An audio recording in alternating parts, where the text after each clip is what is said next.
Voilà. Il s'agit donc de résoudre cet exercice. C'est à partir d'une fonction qui est f de x égale 5x plus 0,1 fois cosinus de 2x. Et l'objectif, c'est déterminer les limites en moins l'infini et plus infini de cette fonction. Qu'on ne peut pas... Alors tout de suite, on va se débarrasser d'un point. C'est qu'on ne peut pas tout de suite déterminer les limites de cette fonction parce que la limite de cosinus, que ce soit pour x tendant vers plus infini ou moins l'infini, on ne la connaît pas. La fonction cosinus, elle oscille entre moins et 1. Et donc, elle n'admet pas de limite. On a beau additionner 5x et avoir l'intuition que ça va tendre vers l'infini, on ne peut pas répondre tout de suite.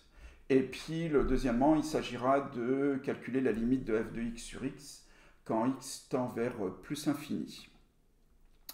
Alors, tout d'abord, on a en tête, si on a l'habitude, que lorsqu'il y a des fonctions trigonométriques et qu'on a des limites à chercher, on a en tête d'utiliser probablement les théorèmes de comparaison, voire le théorème de Jean-Larme.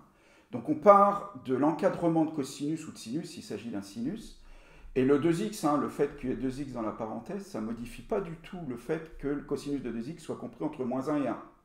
Il n'est pas question de dire que c'est compris entre moins 2 et 2, de multiplier par 2 parce qu'il y a un cosinus de 2x.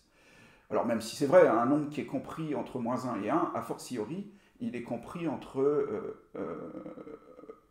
moins 2 et 2. Mais là, il est hors de question d'écrire ça. Cosinus de x est compris entre moins 1 et 1. Alors, ce qui signifie que... Alors, vous voyez dans la fonction f de x, il y a 0,1, cosinus de x.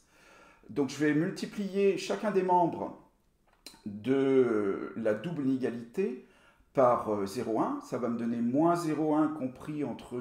enfin, un peu plus petit, pardon, que 0,1 cosinus de x est lui-même plus petit que 0,1. J'ai multiplié chacun des termes par 0,1. Et puis là, en fait, on a additionné de suite 5x à chacun des membres de cette double inégalité. Donc ça fait bien 5x moins 0,1. Et 5x plus 0,1 fois cosinus de x, c'est pile f de x. Donc voilà, donc on remplace ce terme-là par f de x. Et puis le membre de droite, c'est bien 5x plus 0,1. Alors, à quoi ça va nous servir? En fait, on va servir de deux éléments et à chaque fois d'un théorème de comparaison différent. Dans un premier temps, lorsque je vais par exemple m'atteler à chercher la limite en moins l'infini, je vais me concentrer sur la partie droite, on va dire, de la double inégalité, c'est-à-dire le fait que f de x soit inférieur ou égal à 5x plus 0,1. Alors pourquoi on fait ça? Parce que la limite de 5x plus 0,1, on la connaît quand x tend vers moins l'infini. C'est moins l'infini. Et d'après donc le second théorème de comparaison, alors on n'est pas obligé de dire le second théorème de comparaison, on dit d'après un théorème de comparaison. On n'est pas obligé d'avoir commencé par l'autre dans un cours. Donc là, cette fonction-là étant vers moins l'infini. Et f de x est tout le temps, à partir d'un certain nombre, mais comme c'est vrai pour tout réel, donc est tout le temps plus petit que cette fonction qui elle-même tend vers moins l'infini. Donc d'après un théorème de comparaison, la limite de f de x quand x tend vers moins l'infini, c'est obligatoirement moins l'infini. D'où la conclusion qui est ici. On va faire de même avec la limite en plus infini, sauf que cette fois-ci, on va prendre la partie gauche de cette inégalité, de cette double inégalité, pardon. Et là, cette fois-ci, on va utiliser le premier théorème de comparaison. Donc, quand on aura à justifier par écrit, on dira d'après un théorème de comparaison.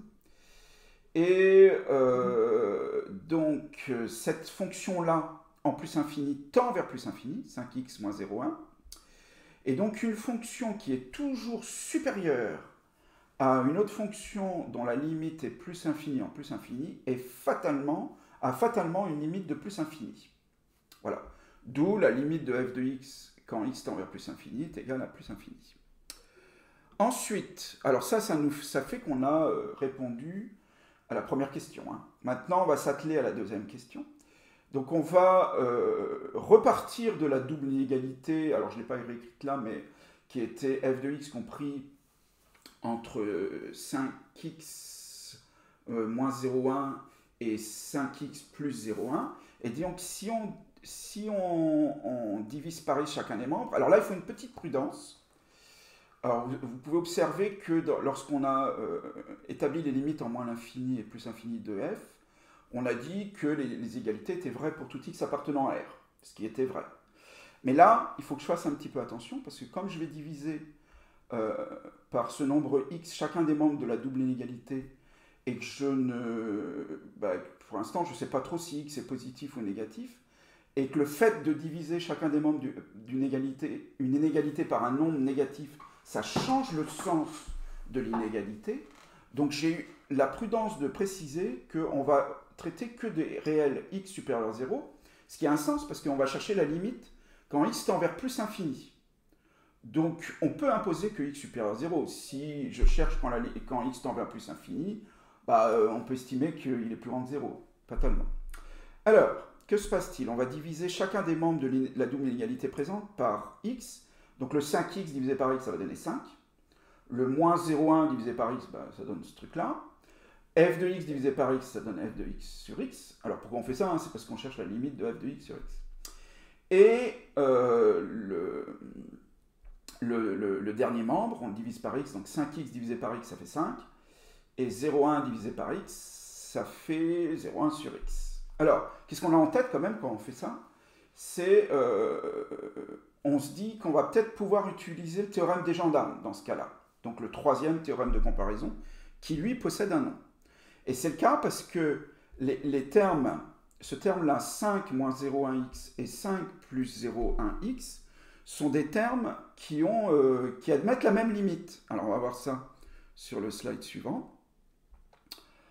La limite de 0,1 sur x, ça fait, quand x tend vers plus infini, ça fait 0. Donc la limite du terme de gauche, là, c'est bien égal à 5, parce que 5 plus un truc qui tend vers 0, enfin moins un truc qui tend vers 0, ça fait 5. Idem, pour l'autre terme, 5 plus 0,1 sur x, ça va tendre sur 5. Et donc ça va nous permettre de conclure,